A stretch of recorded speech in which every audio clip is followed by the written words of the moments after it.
Looking to expand your existing business? Research shows that 95% of the world's customers are located outside the United States. The New Jersey SBDC Network International Trade Services serve as catalyst to help businesses tap into international markets. Our international trade specialists provide one-on-one consulting, strategic research, market planning, and training to help companies develop and deliver their products and services to overseas markets. Ready to go global? Visit us online to get started on your path to success today. All right, it is now 1 o'clock. I would like to say welcome to everyone. Hello, my name is Priscilla Liebert-Calder. I am the event coordinator here at the Rutgers-Newark SBDC. And on behalf of our director, Dr. Tandai Endoro, I would like to welcome you to our webinar this afternoon on launching a private label. So for those of you who are joining us who may be unfamiliar with the SBDC, which stands for Small Business Development Center, I'll just give you a few, some information about us and what we do. We are a resource center for the SBA, the Small Business Administration. And we are the premier provider of business consulting to entrepreneurs and small businesses here in New Jersey. We are one of 12 centers located in the NJSBDC network. Each center is responsible for one or more county. We are responsible for those that reside in Essex County. We are hosted at the Rutgers Business School here in Newark, and we are funded through a partnership agreement between the SBA, Rutgers University, and the New Jersey Business Action Center. So pretty much what the SBDC does is we provide consultants to assist you or to consult with you in various areas.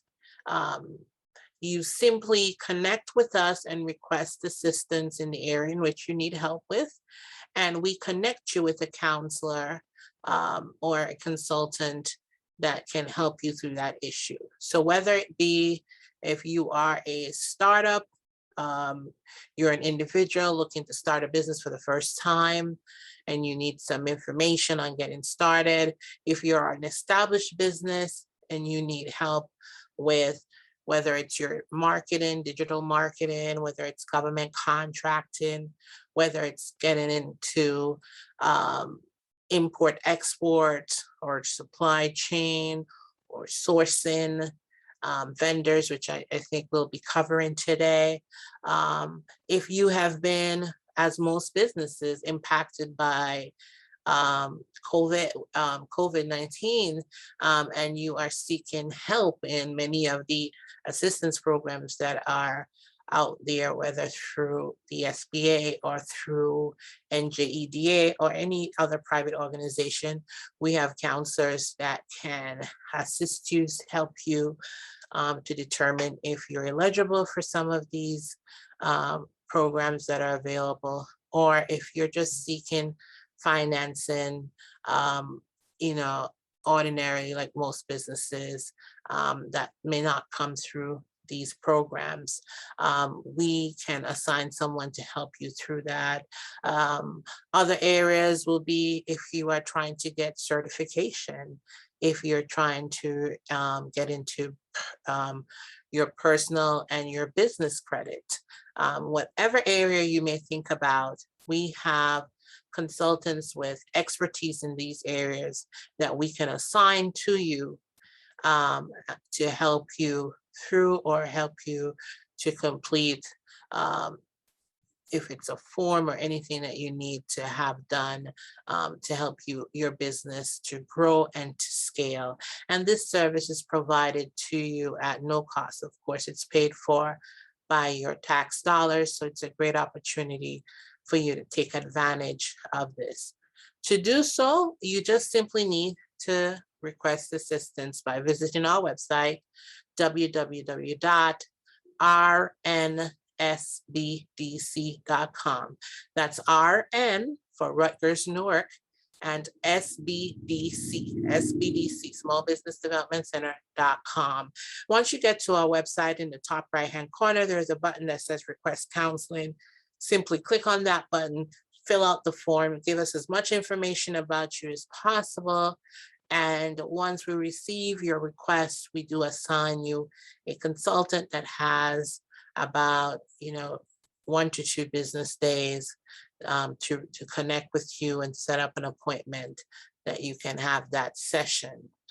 Apart from the one-on-one consultations, we also provide training and technical assistance. So the SBDC is known for that. As evidence, as you attend in today's webinar, we here at the Rutgers-Newark SBDC have many workshops and webinars in many different areas that can help you grow your business. I think last year we did over 100, and then we added another 40 something webinars this year. And so almost any topic that you could think of, we possibly might have a webinar that covers that. And we're always open to suggestions for future webinars that we can add to our list. When it comes to consulting with a counselor, you are restricted to seeking out the help from the county in which you reside. So like I mentioned before, we represent Essex County. So if your business is in Essex County, or if you live in Essex County, we will be your local SBDC that will assist you with the one-on-one counseling. However, if you're outside of the county, we will connect you with the SBDC that governs that county. When it comes to the training and the workshops and the webinars, you're free to attend any of those, no matter where in the state you are.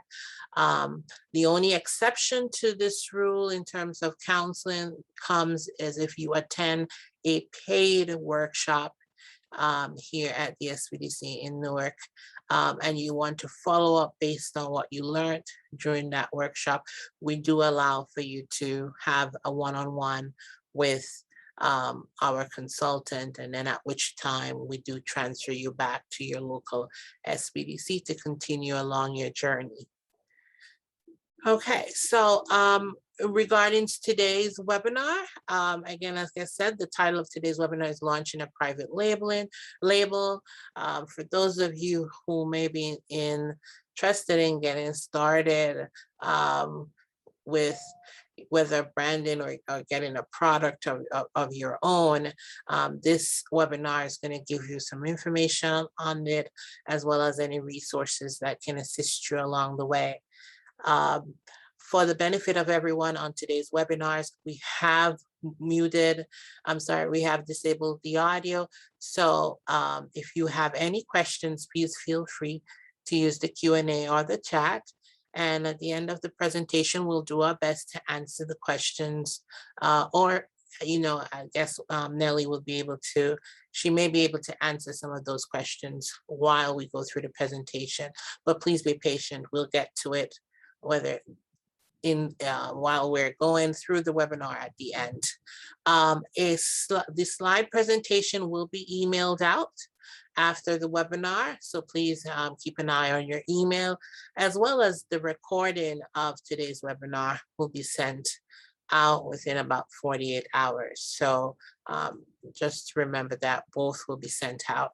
At the end of this workshop, a survey should pop up on your screen. We're asking you to just take a few moments of your time to complete that survey. That helps us to know how we did and what programs you may be interested in hearing from in the future. So please take some time to complete that. So now, without further ado, we're going to get into today's presentation. I'm going to introduce to you our presenter for today, Nellie Reyes. Nellie is the founder of Freshie Femcare and the NLSEM Group, a consulting group here. She is a consultant with the NJSBDC here at Rutgers-Newark in the areas of, as you're seeing, private labeling, supply chain, as well as marketing. So without further ado, I am going to turn this presentation over to Nellie. Nellie, are you with us? I'm here. Hello, everyone. Thank you, Priscilla, for the introduction. No problem. Yes, so welcome to launching a private label, bringing your idea, and in some instances, it's ideas to life. For the purposes of just how we will, conduct this webinar, I'd like to go through the presentation and any questions you might have, as Priscilla suggested, you can put them in the chat. I will leave ample time at the end of the presentation so that we can answer the questions and go through them. This way, we don't spend too much time on one particular subject before the full presentation has been presented, and we can hopefully get to everyone's questions. We usually do get to all the questions. Okay, so without further ado, we'll get started. As Priscilla said, I am the founder and CEO of Nelson Group, Inc. It's a DBA Freshie, Natural Feminine Care. I am also a former point of sale specialist at Stars Television Network. And my background is in import and distribution, manufacturing, private label, brand management, and sales and marketing. So hopefully you will find the tips and the expertise and experience I'm going to share with you useful for you to be able to embark on your own journey to launch your private label. So to start off, let's define private label.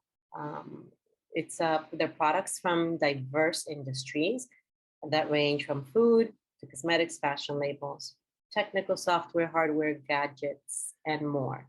So whatever the products, whatever your idea, your concept, what makes it a private label is that it is manufactured by you or a contract or third-party manufacturer. And the items, even if it's something that someone else is already doing and you just created a better version of it or a different version of it, it is sold under your unique brand name. That's what makes it a private label. So as the brand name owner, you are responsible for making all decisions on the product specifics. So that includes trademark, which of course encompasses everything from naming your product or your brand, your idea, your service, to creating a logo or having the logo created for you, choosing the styles, the design.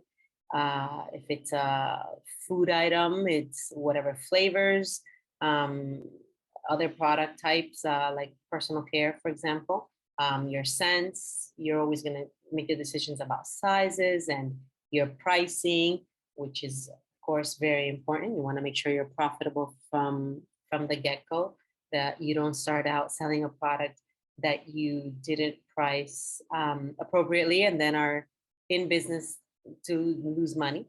You also have to define your target market. And of course, again, your packaging, whether it's going to come in plastic or glass, or, whether you're going to have a brick and mortar shop for people who want to private label services, or whether it's going to be virtual, right? Something that became so popular or so necessary within the past year and a half. So that defines private label. You are the decision maker, which is part of the initial excitement, right? It's that it's your creation. Not only is it your idea, it's your creation all the way around. Many times people will get lost in this decision and making these decisions because it's not something they've done before, but there's always outsourcing, services from people whose expertise is in these areas, whether that's designing or, defining target markets and helping you select packaging. But at the end of the day, you get to say yay or nay. So just to give you a few facts about private label, on average, private label products account for 21% of consumer packaged goods that are sold at US retailers. This statistic is as recent as November 2019. According to the Private Label Manufacturers Association, 1 out of every 4 products sold in the US is a private label product. That equals about $158.8 billion a year worth of private labeled goods that are sold. So where in the past it was rare, right, that private labels had a real shot or a real chance to gain market share. In today's world, it's a high percent and it's growing because no longer do we live in a world where only top recognized brands are the ones who are able to enjoy healthy market share percentages. That means that you have a shot. If your idea, your concept, your service, it's what you want to private label is a product that meets an unmet need, ideally, or that, again, improves on something that already exists and you have a better way of doing it, the probability is that you will have a healthy percent of market share as long as you do it right. So when it comes to private label, you have options. There is the proprietary route or the proprietary way to go, the ready-made and re-engineered. And I'll expand a little bit on each one. So proprietary is precisely that, right? It's original, it's yours, you created it, you came up with the formula or the design, the technology. And so because you came up with it, no one else has it. It's proprietary. It's unique to you. And so typically this kind of idea or concept, you're going to want to patent if possible. Now, patenting is an expensive thing to take on. It's an expensive business expense. And typically when you're a startup, you're bootstrapped, right? You're lean when it comes to finances. So you may not have the funds to patent a proprietary idea or concept. However, if you have some funding and you are, creating a budget, which you always should when you're starting a business, you may want to make sure that you protect your proprietary idea. The other option is ready-made. And what this is, these are formulas. This is very common in the consumer goods area or food items as well. Textiles too, where the product already exists. And what you can do is request modifications. There are manufacturers, third-party contract manufacturers that will, for example, let's say you want to launch a hair care brand. You would come to them and ask what they have as ready-made options, right? So they'll say, for example, we have a moisturizing shampoo and conditioner hair care line that could work for what you're looking for. And we add aloe vera and, these are parts of it. You can say, I want this one, but please add almond oil, for example, right? So these are ready-made options, already exist. They are a little less expensive to have manufactured for you and your label put on them, because it's basically on the shelf already. They just have to take it and maybe customize it or tweak it a little to your specifications, and you can launch to market with your own brand name on it. Then there's the re-engineered option, and that basically applies to you taking something that exists and saying, I want this duplicated, but I want my brand name on it. Okay, so that's re-engineering. You basically will take a product that you think is a great product, but you might be able to brand it better or make it more appealing to consumers than it already is in the original package or per the original brand. And you would just have them re-engineer it. You bring it to the manufacturer, contract manufacturer, and you say, hey, I want you to duplicate this for me with my brand. And this happens a lot. As long as you are not re-engineering a patented formula, for example, or a patented idea, it's actually not complicated to do. It can be a little bit more expensive than the other options, just because the manufacturer has to then figure out the formula or the technology. They have to study it to get it right? They have to make sure that they are able to duplicate it. So they will charge a fee for doing that for you. So what sets your private label product apart? Obviously, once you've decided what you're doing and how you want to approach it, whether it's going to be a proprietary product or service or food item or tech product. For the sake of, we'll just call it product, but I think you guys understand that we're talking about really any idea or concept you have. Once you've decided if you're going to do proprietary or you're going to do off the shelf, which is the same as ready-made, or you're going to just have someone re-engineer something that's already out there, then you're going to need to focus on how you're going to set your brand, your product, your service apart from the rest. Some categories, of course, are more congested than others. Let's give an example. Lipstick. For example, there's so many makeup brands, right? All different levels, meaning, lower end to premium. If you wanted to launch a lipstick, someone might say to you, you're insane. The market is overly saturated with lipsticks. This is what happened, for example, to Bobbi Brown when she decided she wanted to launch her makeup line, and she was told the world doesn't need another lipstick.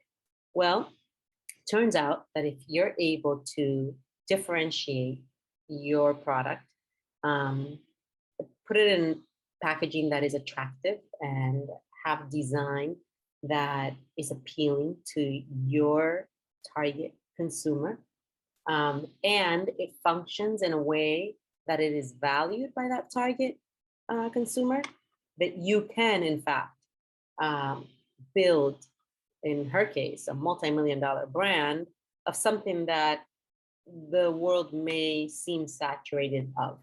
So what sets it apart is going to be that. You've got to have these unique points of differentiation. And so what could that look like? In the case of makeup, it could be shades no one else has. It could be, pigmentation that makes it last longer. I can tell you from my own brand, my own FemCare product line, for me, it was that it had to be natural. And when I launched, it was a time where there was maybe one or two other natural options. Now there are more, of course, as the market matures and the behaviors of consumers are understood. other players join the game, right? But that's okay. You still can stand apart. My product also gives you a sensation of freshness, a tingly sensation when you use it. So no other natural brand has that. So those are points of differentiation, just to give you an example. You know, if you were doing, let's say, textiles, I've heard of people who have launched fashion brands with clothing that is infused with oils, for example, to moisturize your skin. There's so much that really people's creativities can continue to create, so that when we think there's no way to make something that's been around for so long and that so much of it already exists to make it new, we're wrong. There's always something. So the attractive design and packaging, as I said before, if this is not your forte, then you ideally outsource design and packaging. But what makes a package attractive, right? What gives you the design that you want? Or rather that you want to attract your consumers with. It's understanding who your target consumer is.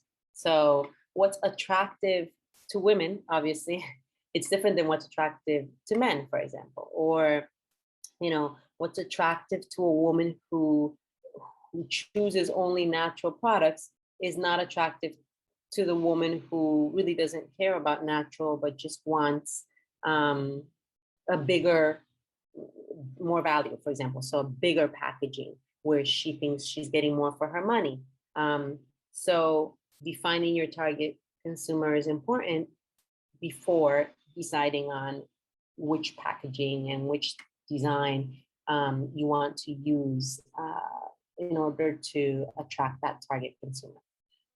Functionality that is valued, what that basically means is, if you create a product or service that you think is great and functional, but your target consumer does not value it, then it doesn't make sense to launch it. Because if, let's say, you decide your target consumer is men in their 50s who like to golf, for example, and you launch a product that might be really functional for young guys, for guys in their 20s who are, beer drinkers, you need to know that, right? You need to know that it's not going to be valued by the other group. So that your target needs to be in line with what the functionality of your product is. So how it functions and whether it means something. Does it solve a problem for who you're trying to sell it to? Okay. So by now you may be wanting to know how to get started when you're working on launching your own private label. The first step would be to create a product launch plan so that you kind of have a roadmap that serves as your guide for what you're going to actually launch. When I set out to launch my product line, I thought I was going to just launch 2 variants, and through doing a focus group among people I knew, so it wasn't like a formal, expensive focus group. I didn't have that kind of money as a startup. I found out that I actually needed a 3rd variant. So, but that only happens when you've created your launch plan and you said, this is what I'm doing. And as you set out to test if that plan is viable, you learn how to tweak it, okay? Then once you've created a product launch plan and you certified for yourself, and through whether it's input from other professionals or, hey, the SBDC counselors could really help you to understand what elements need to be in that launch plan. that you may not be thinking of, that you may not know of. Then you can move to identifying a suitable manufacturer. Okay, and we will go into what that means exactly. And of course, you have to always know what is important. Sometimes when we're getting ready to launch a new idea to market, and we don't understand everything that's important to know. You know, a lot of things you will learn along the way, but so many of the things that are important to know in advance, you can learn from, and you can avoid mistakes by seeking advice and counsel, by reading about your industry, and doing what you're doing today, which is joining this type of webinar to get informed and get ahead, if you would, from the people who just kind of say, I'm going to do this, I'm going to launch a product or service, I'm doing a private label, and they just start. You can make a lot of costly mistakes by not being informed or educated. So pat yourselves on the back for being here. So a little bit more about the product launch plan. You want to answer what exactly are you launching? You know, is it a product that's going to solve people's problems? And how is it going to solve their problem? And why are you certain that it's going to solve that problem? Oftentimes, if you're solving your own problem, it's possible that others have it as well. But you need to, again, do your due diligence and make sure that you know that you are solving a problem that isn't just your own. So identifying the what is important, because of course that's the product or the service itself, right? One thing is your idea. The other thing is creating a tangible product or service that you can actually sell to people. Why are you launching it? Again, solving problems. You think what exists isn't good enough and you can improve on it. You know, you think it's going to make the world a better place, or it's going to improve lives in some cases, right? People who launch like services for the nonprofit sector, their why is that they're wanting to improve lives or change situations that they strongly believe in should change.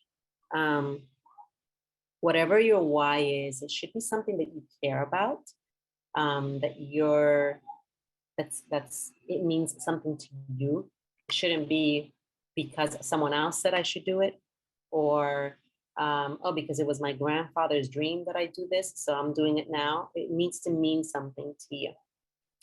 When is about the time constraints, right? Everything we plan should have a timeline on it, ideally. You need to know if you want to launch, you need to know if you want to launch a product during a specific season, during a specific holiday. For example, a product like mine does really well in the hotter months, right? People shower more, so they use it more. So for me, a summer launch meant, you know, a lot of early adopters, because it's something people were seeking. You may want to open an ice cream store, and because you make some kind of unique proprietary formula of ice cream, well, ideally you don't do that in January, right? This is what the when is tied to. You really need to think about what makes sense for your category and your type of service or product for when to launch. For some people, they choose like a special date, again, depending on what they are launching. And again, for other people, if you're in the fashion world, for example, you may want to choose a time frame when Fashion Week is happening. So that's important to know, because then you can also work towards meeting that timeline that you put on your launch. The where, again, important, because you need to know, are you doing it online? Are you going to just launch on social media? Are you going to have an actual launch event, right? Anyone who wanted to launch something, and plenty of people did during the pandemic's quarantine timeframe, could not do it in a live event, right? So everyone had to launch if they were going to launch something online.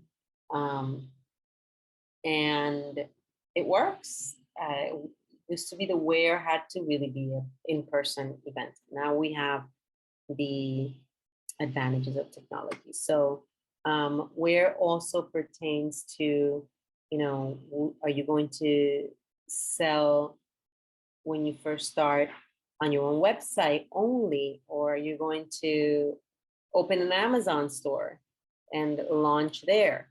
Are you going to try to get your product into a large retailer before you launch? Not typical, right? Not typical unless you've got so much funds behind it that you're able to go to, let's say, a Target and negotiate some sort of exclusivity deal with them. But typically getting into large retailers takes you having proof of concept, showing that you've had sales, and also that you have a following on social media, that people care about what you have. But you still need to identify where you're going to launch. And mainly that consists of, again, brick and mortar, online, Amazon, other aggregated marketplaces that exist out there. Then the who. And the who is, again, target market, your target consumer. Who are you creating this for? That's important to know, because that's going to also inform your packaging, your design, your verbiage, right? Like, who are you speaking to? If you're selling products, if you're going to be selling a product to millennials, for example, the language you have to use is very different than if you're going to be selling it to Generation X. So you will need to understand who you're creating this for. If it's for women, if it's for men, if it's for children. And then that will inform other aspects of your product launch, starting from design and brand name to where you decide to launch. Okay. And then how much refers to, are you going to start with large quantities of inventory? I don't advise it, but some people believe that, that's the best way for them to pay less upfront for inventory, and that they're going to focus so much on sales that they'll sell through it. But you do want to know how much also pertains to, is your product going to come 1 unit per package, or 2 or 6 or a dozen? If it's a service, it also pertains to, how many items are you going to offer, or how many services? Let's say you've decided you're going to do a massage parlor. Will you offer 2 different types of massage, 3, 5? If you're going to teach online classes, that you've got this idea for your own online curriculum, right? How many classes are you going to offer? Are you going to start with 5 classes, 10 classes? So if you answer these questions for yourself, whether you're typing it into your computer as you create your plan, or you're writing it in a notebook, you want to make sure that you understand what the answers are to these questions when it comes to your idea, product, or service. This will give you a roadmap to follow, and it will also help you to see if what you're trying to create, if that idea that you have that's so great actually has legs. And I think everyone understands what I mean by that, but basically, is it truly a viable business opportunity? So we had said you needed to identify a suitable contract manufacturer once you decided to launch private label. And of course, this refers to anyone launching an actual tangible product or something that needs to be assembled and put together and built for you and manufactured for you. Because I am almost certain anyone starting their own private label doesn't have a manufacturing facility or plant at their disposition. I know in some cases people make batches of products in their kitchens and they put their label on it and eventually can sell. But and so in that case, you don't necessarily need a manufacturer, but you still are going to need suppliers, right, for your raw materials. So this applies also to suppliers. So this slide probably should be called identifying a suitable contract manufacturer and or supplier.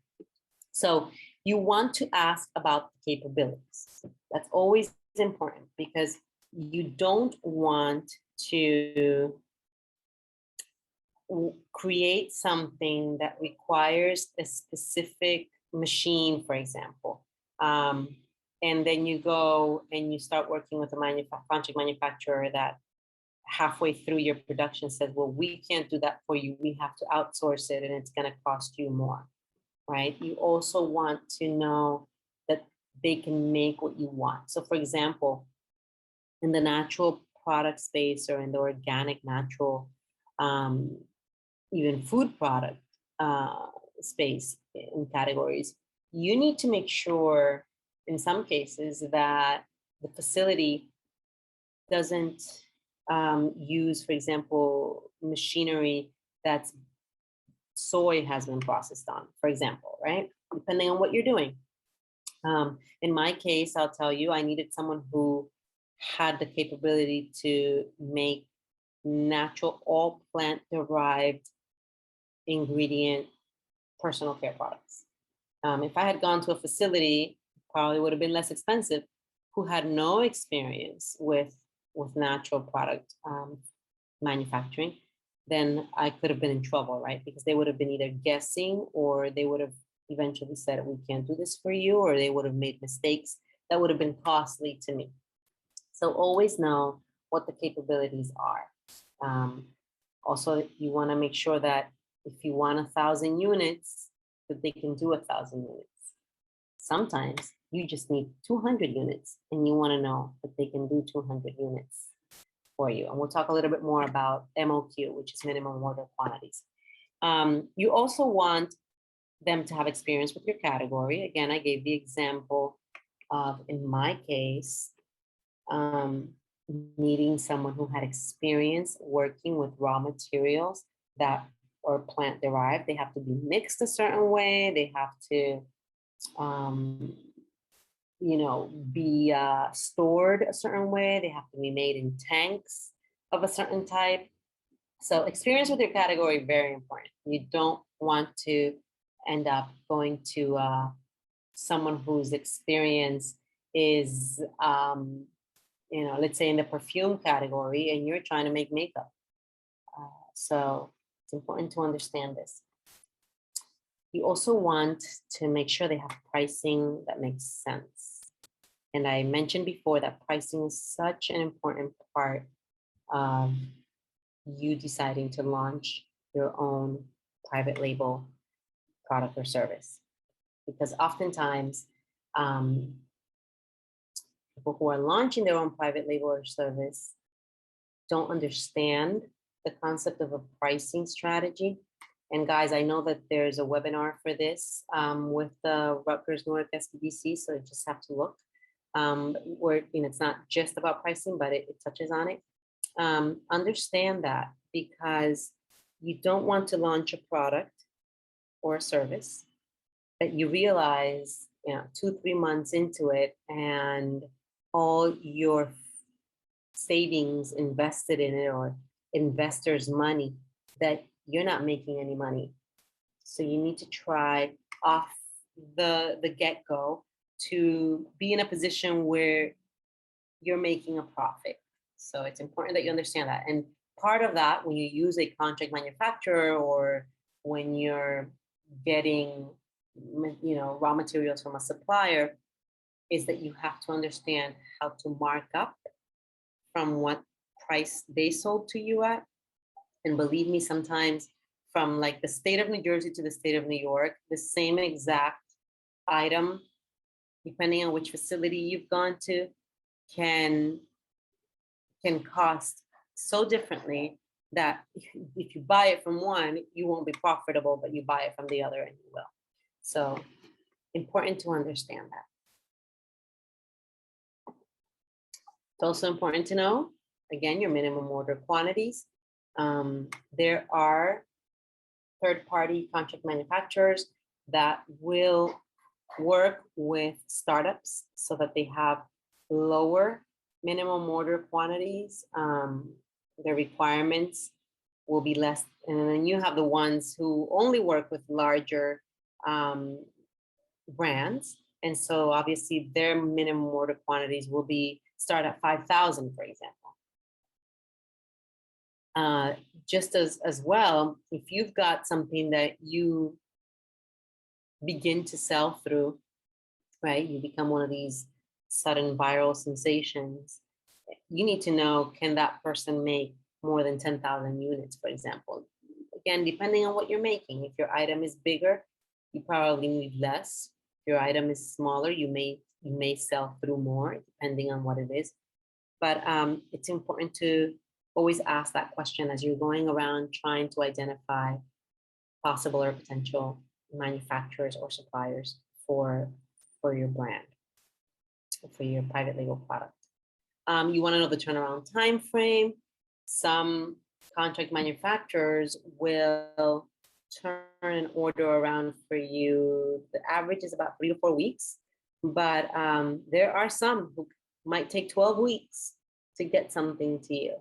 And as a small business owner or as a startup, you could get in trouble if who you're working with has those very long turnaround timeframes, because the probability is you're going to be, the expression living paycheck to paycheck, you're probably going to be living kind of turning inventory to get inventory when you start, okay? Particularly if you're very lean and you don't have a ton of funding at first. So definitely understand their turnaround timeframes and understand if maybe during certain seasons, the time frame might be longer, okay? Obviously, during the pandemic, timeframes became longer for everyone because they couldn't get supplies. So, if you sold out, you didn't have inventory for a while. And so those are exceptions. But once things are back to normal, which I think we're kind of almost there, hopefully, then they should have specific timeframes for turning around orders. Excuse me.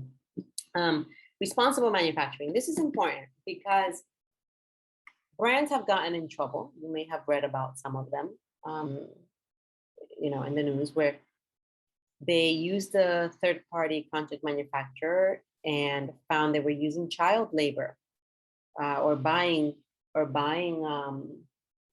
raw materials or goods from a factory somewhere in the world that was using child labor, for example, or slave labor, right? That's huge nowadays.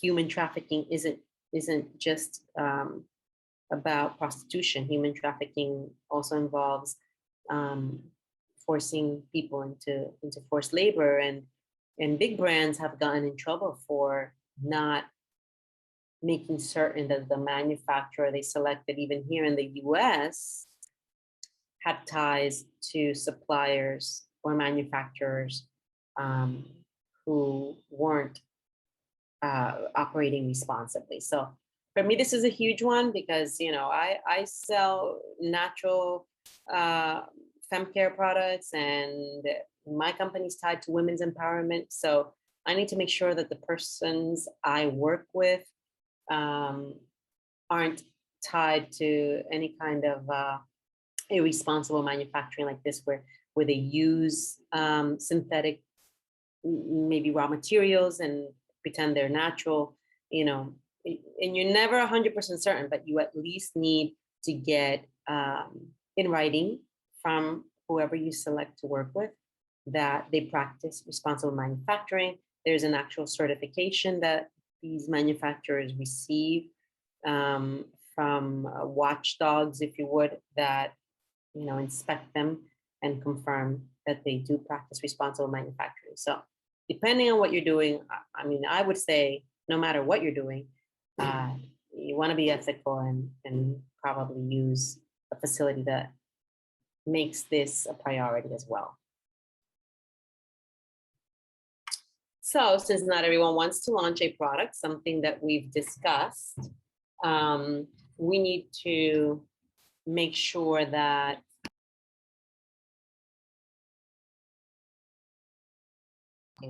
we need to make sure, or rather, since not everyone's launching a product, I wanted to touch quickly on if you have a service idea, what it might entail, right? In terms of private labeling, because some people think, how could you private label a service? Well,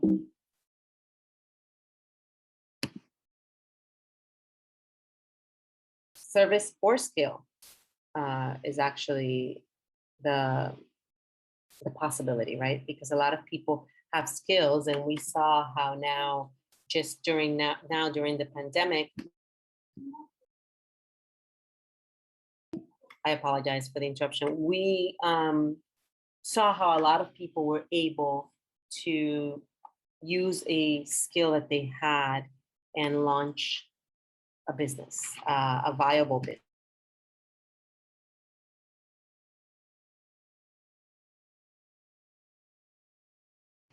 According to Fundera, 9.3 million is the amount of jobs that will be added by the service industry to the US economy by 2024. So we're halfway through 2021, so it's almost 2022. And that means in 2 years, 9.3 million jobs will be added to the service industry because it's growing so significantly, due in part to people seeking on-demand services, right? And, you know, I think a prime example is the way DoorDash and, you know, even Uber Eats. Uber was already a pretty significant company, but when rides or ride sharing was something that had to be put on the back burner, they were able to thrive thanks to Uber Eats and food delivery because people were ordering takeout.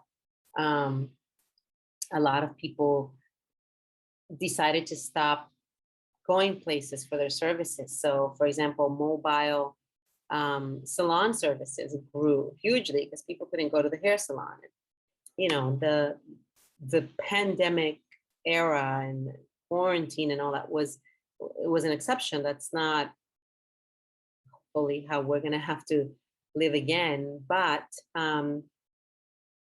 people are still seeking comfort, the comfort of their own homes and getting services delivered to them. So there's so much opportunity there if you've got a skill or if there's a service you can provide that you want a private label, now is the time to do it. So here are some service business ideas that you can private label. You may already be thinking about this. This may be one of your ideas. There's, of course, the field of educational services, financial services, hospitality, home and healthcare services, food delivery, we just touched on, and personal services.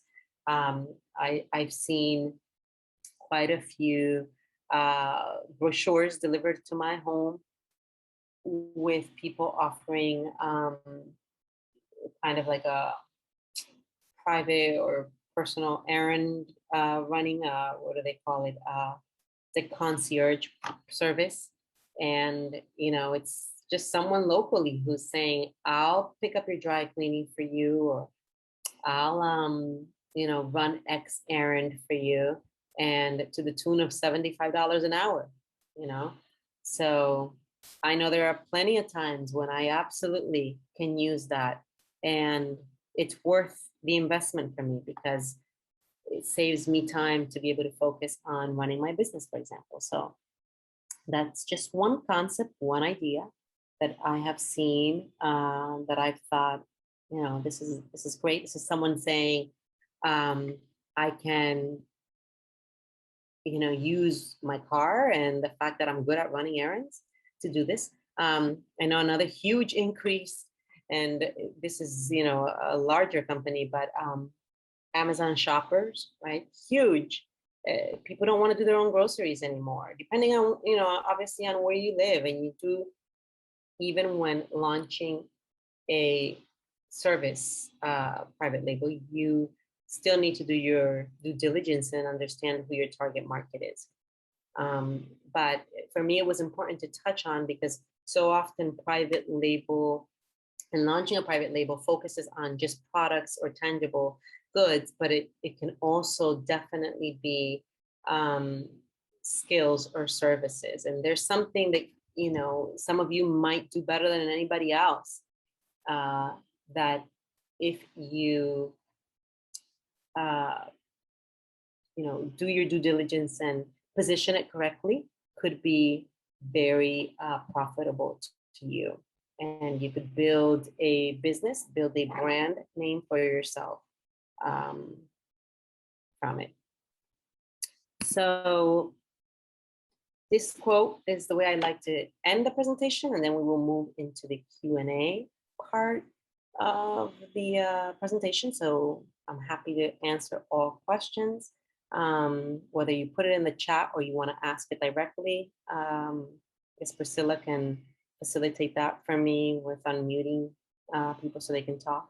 But the way to get started is to quit talking and begin doing. So if you're sitting on this excellent idea, or you've got this skill, or there's this service you believe you can provide, then the time to do it is could be now. I mean, obviously, again, everyone needs to do their due diligence and really determine what their launch plan and choose a timeline. But just start doing it. Just start and get all the help that you can get. Again, as Priscilla mentioned earlier, you can contact the NJSBDC Rutgers-Newark for a free consultation, and here's the information again. And so we can now move to the questions. So let's see, I don't know, Priscilla, do you want to facilitate it, or should I just start reading through the chat? Sure. Well, I know I can answer the first one here. I know someone asked, will slides be available in the recording after the webinar? And I did mention this earlier. So after the end of today's presentation, we will be emailing out the slides and the recording within 48 hours. So let's see if we have any other questions. Be sure to post it in the Q&A or in the chat. We'll get to it. Alexis asked, what is the best way to locate manufacturers?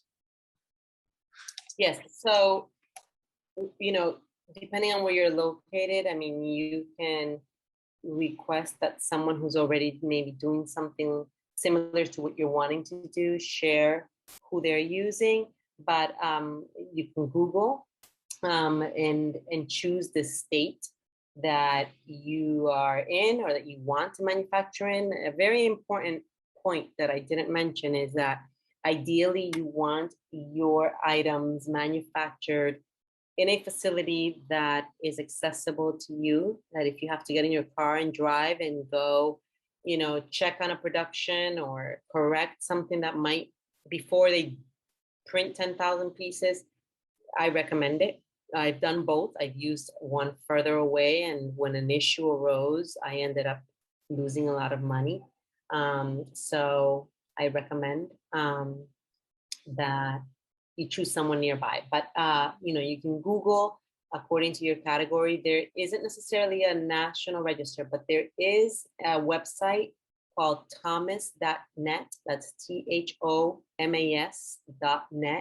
And there you might find a list, depending on, again, your industry, of businesses that do contract manufacturing. Typically, just doing a Google search that says contract manufacturers that make XYZ in New Jersey, for example, or in New York, will pull up a list where you can begin. So let's see what's next. Okay. So we have a question here from Latifat. Hopefully I pronounced your name correctly. How do we get customer base for concierge service? So when you identify who your target market is it going to be busy? Is it going to be stay-at-home moms who might not be able to get out because they're home with the kids? Is it going to be, busy executives who commute every day to the city and their jobs, and they don't have time to go do their own things, right? Once you identify who your target market is, then it really is a matter of, hitting the pavement, if you would, right? You can also be, so I'll tell you, for example, the person I gave you the example of in my town, and I live in northern New Jersey, they literally went to this neighborhood that I live in, which is like 95% working, professionals who commute to the city. And the women are typically home. They're mostly stay-at-home moms.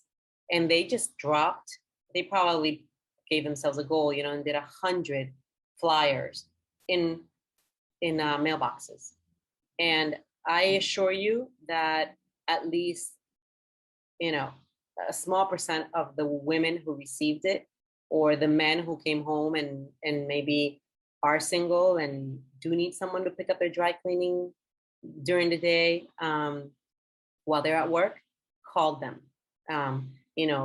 Obviously there was an email address there, and it was easy to get in touch with them, and it gave you a bulleted list of what they offered. So that's one way to do it. You hit the pavement, you decide that your target market is in the Newark area, and that you're going to target maybe students at the university who don't have time to do their own things because they're studying, and that you're going to offer to pick up, I don't know, dinner for them.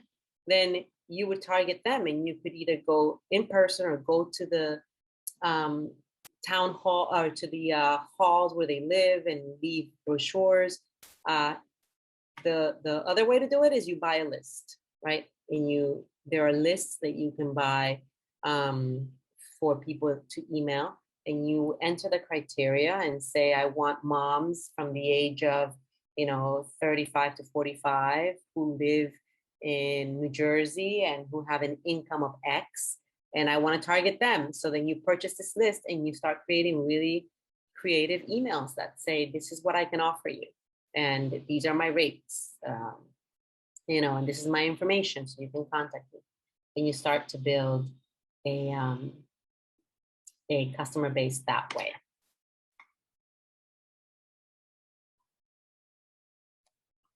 Right. I know someone asked about that URL for ThomasNet.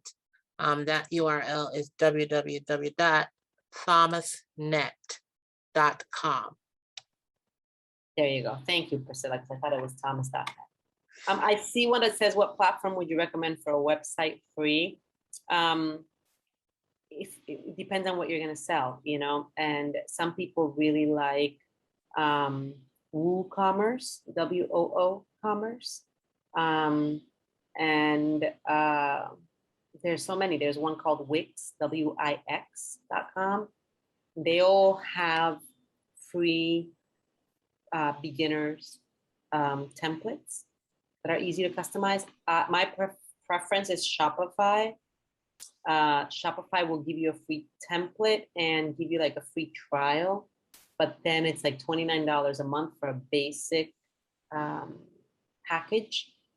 And the thing with Shopify is it can get expensive as you add more things to it, but as your business grows and your needs increase, you're going to need to invest more anyways. That's going to happen. But again, it depends on what you're going to sell. I actually sell goods that I need reports for every month and manage inventory to get managed for me. And I need to ship right from the platform. So for me, Shopify is really the best.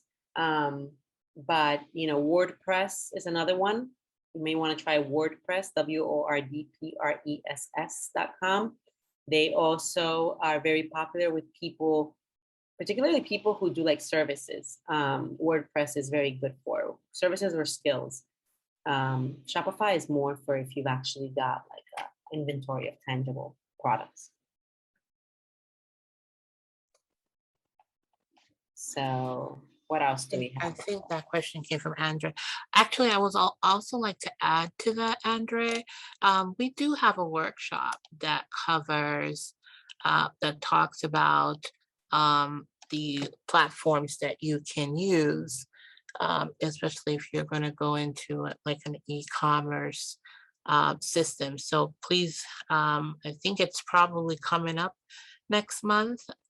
So if you can definitely visit our website at rnsbdc.com and just look, I think it's called e-commerce 101 or e-commerce marketplace. And they will actually go into those platforms and, the differences, so you can make a informed decision. And WooCommerce and WordPress go hand in hand. You have to have WordPress to install WooCommerce. So that you can also take a look at that. Another question here from, well, it's anonymous. It says, what is your opinion of Alibaba? Yes, I'm seeing that. I actually pulled up the Q&A now. So Alibaba is, well, I'd love to know a little bit more. So when you mean my opinion is it a good platform? Because I mean, Alibaba is great for international sourcing. If you want to source items that you want to then private label and sell, Alibaba is a good source. You do have to be careful, right, with using it. I think now it happens less, but it used to be that people would send funds to some company on Alibaba and then never hear from them again and lose their funds. So you want to be careful, but they do certainly have, gosh, I think anything that exists on earth, if not, they create it for you, listed in Alibaba. And I know people who've used it very successfully to private label items, and they've built brands. They've also been able to establish a relationship with manufacturers in China. If you're going to be doing a product where you want to claim made in the USA, then Alibaba is not for you. But I also know people who use it to sell their items, right? So for example, people have said to me, why don't you put your stuff on Alibaba, like your products? And it's not something I've looked into and have started doing, but I know people who also sell services even on Alibaba. So, I mean, my opinion in general is that it works. It's worked for a lot of people. You have to, no matter what, do your due diligence. Nothing is, if it's too good to be true, it is too good to be true. Nothing is going to be easy, meaning it's going to always take due diligence on your part to know what you're getting into, who you're speaking to, and what you're trying to obtain, what your goal is. And you have to practice caution, best practices when dealing with these platforms. Okay. We also have a question from Joel. It says, I have been searching unsuccessfully for manufacturers for the past 6 months. I am now considering renting a small production space in Newark to create my product in-house. I'm on the fence if that's the right thing to do. Any advice? I always say if I could own my own manufacturing, I would. So I think it's really going to depend, Jewel, on what it is that you're trying to accomplish. If you've been searching for 6 months unsuccessfully, is it because anyone you've reached out to can't do for you what you need them to do? Or is it that you have something that's so niche that it's just not possible to locate someone who's doing it? You may have to make that decision of renting out your own small production space in Newark to create it in-house. If you choose to do that, you just want to make sure that it's got all the right permissions and licenses and so on, so that you're not producing out of a facility that you could get in trouble for selling products from. So I'm guessing that if you've looked into this, it's probably a facility that is doing legitimately everything it's supposed to in terms of inspections and licensing and all that. My advice is that if you have searched unsuccessfully for 6 months, and absolutely are certain that you talked to at least 10 manufacturers, let's say, and none of them can do what you need them to do, well, yeah, there's that saying, right? Like, if you want something done and you can't get someone to do it right for you, you have to do it yourself. You don't want to hold back your business any longer.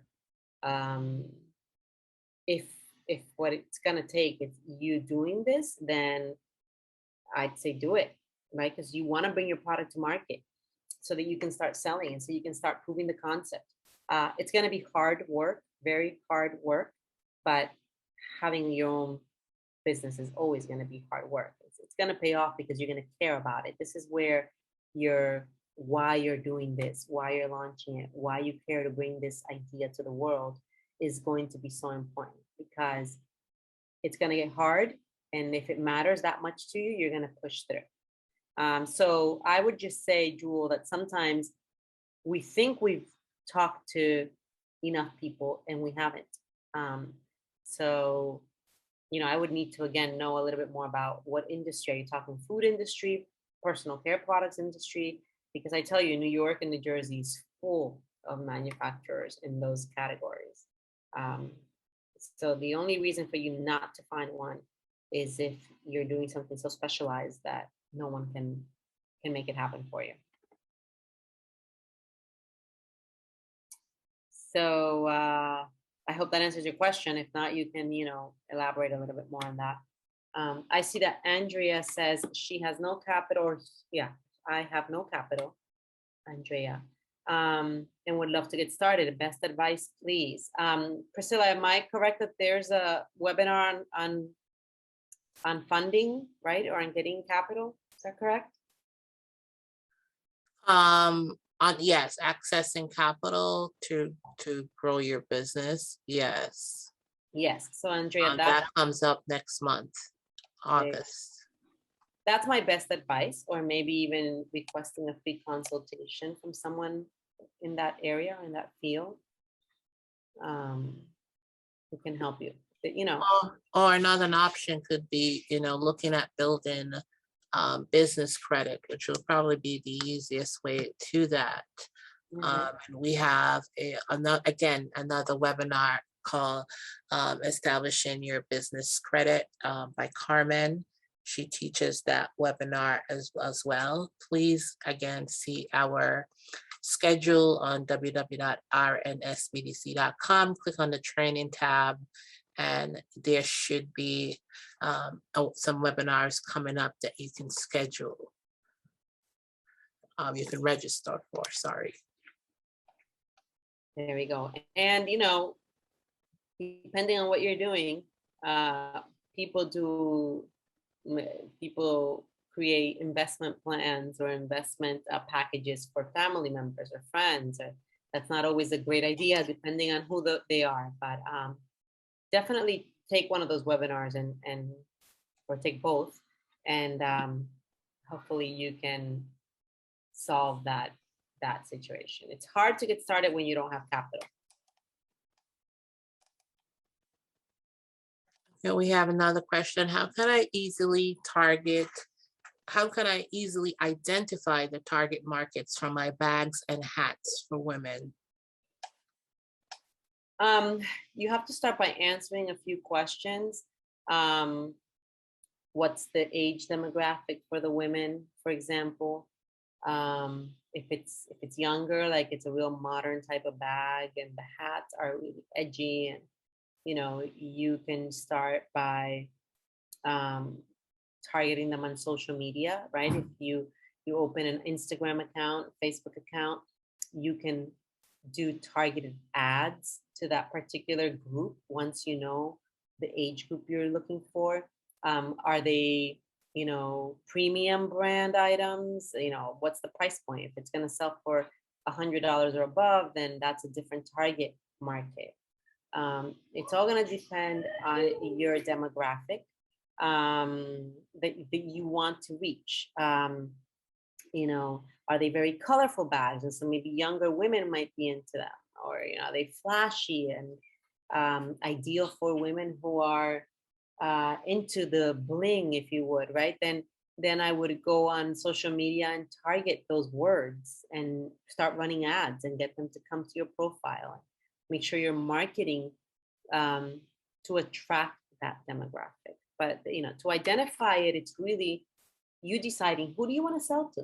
You know, do you want to sell the bags again to younger, older women, working women, women who go out and party at night and they have these special bags or hats that you're making for them? Is it women who vacation, right, and need your hats and your bags because they can, you know, I don't know, tie them around their waist or something as they're traveling? You can, only you, I would say, or, you know, you can get obviously help from a professional or someone who's got experience, can determine who your target market is based on what you created, what you made. Who do you want to sell it to? You know, even down to, you know, is it, for example, moms, you know, use wristlets a lot because they need their hands to be free, right? Or they use the little book bags. And so, you know, you have a lot of brands that make wristlets for them, and they sell like hotcakes because the moms want to buy the bags that they can put their cell phone in, their lipstick, their license, their credit card, and hang it on their wrist. So who do you want to sell to?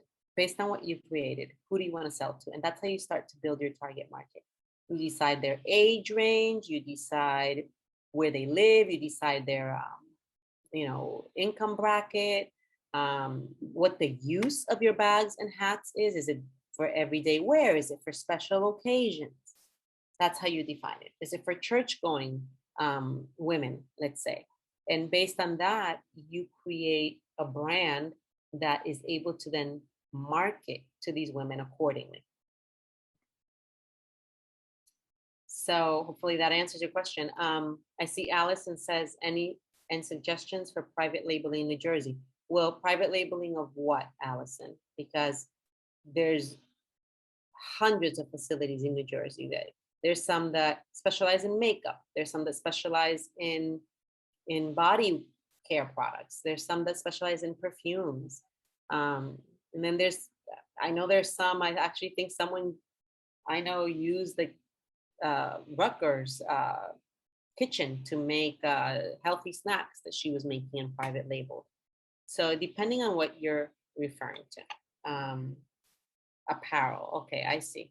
I don't know. I can't recommend any apparel private labeling companies in New Jersey, or rather manufacturing. But have you tried Googling, Allison? Just Googling, you know, apparel or fashion. Use different words textiles, well, maybe not textiles, but I would maybe do like, you have, okay. And is it specific when you refer to apparel? Are you looking for t-shirts or jeans or dresses, or because you can also do those kinds of combinations. Try thomasnet.com and see if you can find anyone there. I don't know if you have done that. But I'm trying to think, gosh. Yeah, I don't know of any dresses and handbags. Okay. In New Jersey. You may have to go to New York for that. Because I know there's a whole, what do they call that? There's a whole district in New York that does just that. It's wholesale. It's called Fashion District, I think. And they wholesale everything, from handbags to shoes to dresses to shirts to things. If you want to like walk in and pick up 10 dresses and then just have your own tag put on them. But the reality is, online is probably the best place for you to find it. I know in the like 34th Street and 7th Avenue area, are you familiar with the Fashion District at all? I don't know if she can type back. You are, okay. And you haven't found anything there either at wholesale that you've been interested in? I really don't have an answer for in New Jersey where to get apparel done, but I know that places do exist. You may not be Google searching all the words, but you should be able to get a list of a few. There's a section in Secaucus, New Jersey, I want to say, that's all factories, and this is what they make. And some are for brands, but others are just sewing for a bunch of different, just filling orders. So that's really all I can say is maybe keep searching. If I find anything, I can send it to Priscilla, and Priscilla, you'd be able to get it to Allison.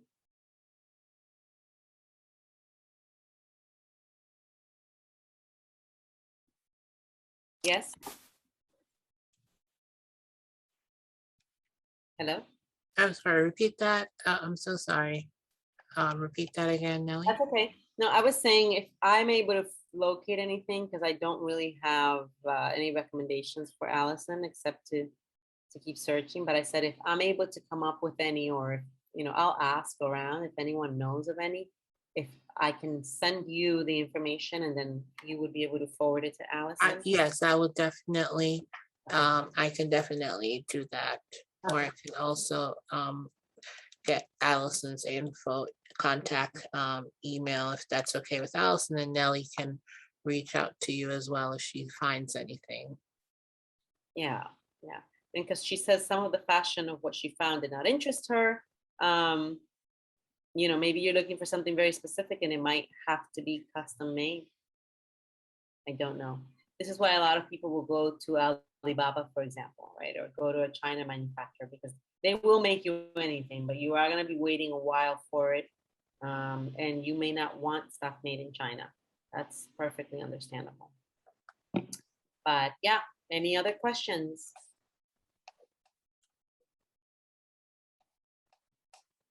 Looks like that's it, right? Yes, it looks like, I guess, last call for any questions regarding starting your own private label, getting your product going. Feel free to post it. Would anyone on today's webinar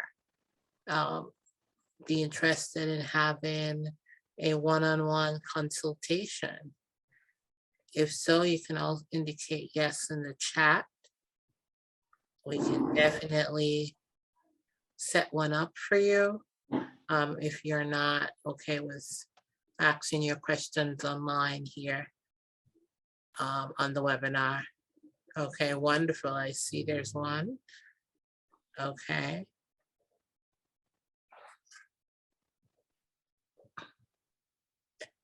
Anyone else? If not, feel free. We do have the contact information here on the screen. Okay. For those who did not get a chance, so I've noted those who've posted in the chat that they want to have a one-on-one, and we'll be reaching out to you to get that consultation going. For everyone else who did not indicate that and you are interested, please feel free to reach out to us at rnsbdc@business.rutgers.edu. That's the best way to reach us as we're still working virtually. And so once we receive that, we will definitely connect you with Nellie, as well as let you know of other resources and webinars that may assist you with some of the questions that you may have. So Nellie, I would like to thank you for presenting to us today and giving us an informative presentation. And I would like to thank everyone, all the participants for coming out today. And for those that asked their questions. As I mentioned before, a copy of today's slide and a recording of this webinar would be sent out within 48 business hours. And at the end of this webinar, there should be a pop-up asking you to just do a quick survey on your giving us some feedback on today's presentation. That will be greatly appreciated. So if there's no other questions, I will end today's webinar. Great. Thanks for having me, guys. All the best to everyone. All right. Good afternoon to everyone, and we'll see you on future webinars. Thank you.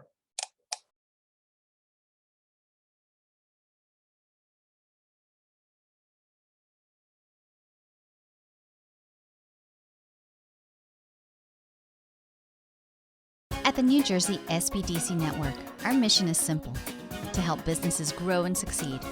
Our consulting, training, and information services make it easier for businesses to reach their potential. Whether you're currently in operation or just starting out, we have the right tools, resources, and expertise to help you succeed. Visit us online to get started on your path to success today.